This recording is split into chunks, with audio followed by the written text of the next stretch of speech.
Rééducation post-opératoire immédiate. La rééducation à la clinique débute le jour même de l'intervention. Il y a des exercices qui seront à faire dès ce premier jour, notamment la marche. Donc il est important d'avoir pratiqué et de s'être entraîné à l'utilisation des cannes anglaises. Il faut aussi alterner les positions, allongé, assis au fauteuil, et penser à surélever la jambe dès qu'on peut. L'utilisation de la cryothérapie va être utilisée dès les premiers jours. Tout d'abord, il y a un travail du mollet. Vous faites des mouvements avant et arrière du pied pour avoir une contraction et éviter les problèmes vasculaires. Ensuite, nous avons la contraction du quadriceps, donc le muscle au-dessus de la cuisse. Pour ça, vous allez mettre un coussin derrière la cuisse et vous allez essayer de contracter votre quadriceps en soulevant votre talon et en écrasant le coussin que vous avez mis en place. Une fois que vous arrivez à avoir un bon verrouillage, une bonne contraction du quadriceps, vous pouvez faire une élévation jambe tendue. Donc on reprend, contraction du quadriceps, élévation de la jambe.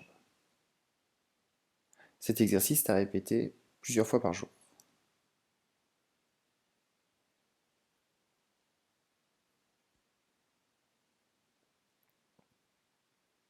Il y a également un travail articulaire qui est fait avec le kinésithérapeute, à savoir qu'il va essayer de fluidifier un petit peu votre articulation, harmoniser un peu le mouvement de flexion et d'extension. Donc vous travaillez ensemble pour obtenir une bonne mobilisation du genou. On peut associer le travail musculaire avec un maintien de la jambe tendue, donc verrouillage du quadriceps, ainsi qu'un travail des ischio-jambiers, les muscles derrière la cuisse, où vous allez tirer vers l'arrière. Ce travail de mobilisation articulaire doit également se travailler seul, à savoir qu'on peut se servir de la jambe saine pour aider la jambe opérée à être mobilisée en flexion. On met le pied qui va bien sur la jambe opérée et on vient tirer en arrière pour essayer d'augmenter la flexion. On reste dans la mesure du raisonnable sans se faire mal. Également, ça peut être fait pour l'extension. On se sert également de la jambe saine pour faire une extension de la jambe opérée et on va travailler un point de vue musculaire en maintenant la jambe tendue, avoir un bon verrouillage du quadriceps. Ne pas hésiter à reproduire le mouvement.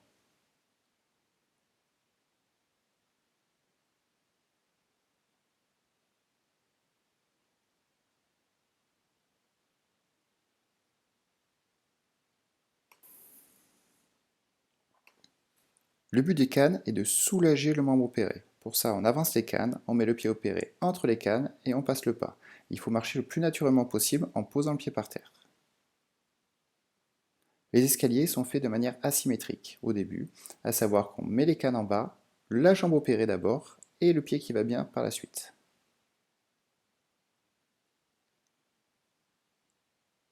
Pour la montée, il faut faire l'inverse, mettre les cannes, la jambe qui va bien et ensuite la jambe opérée. Pour l'utilisation de la cryothérapie, sortir le gel du congélateur, protéger la peau s'il est trop froid pour éviter de mettre directement en contact, le mettre dans la telle, et après on va appliquer ça sur le genou en laissant la rotule libre vers le haut. On va fermer la telle pour que la glace soit bien maintenue. Il ne faut pas trop serrer, ni que ce soit trop lâche. Une fois qu'on a réussi ça, on met le robinet sur le sens où on peut gonfler et on va gonfler avec la poire. Ne pas hésiter à reproduire l'opération souvent dans la journée, une vingtaine de minutes, toutes les 2-3 heures.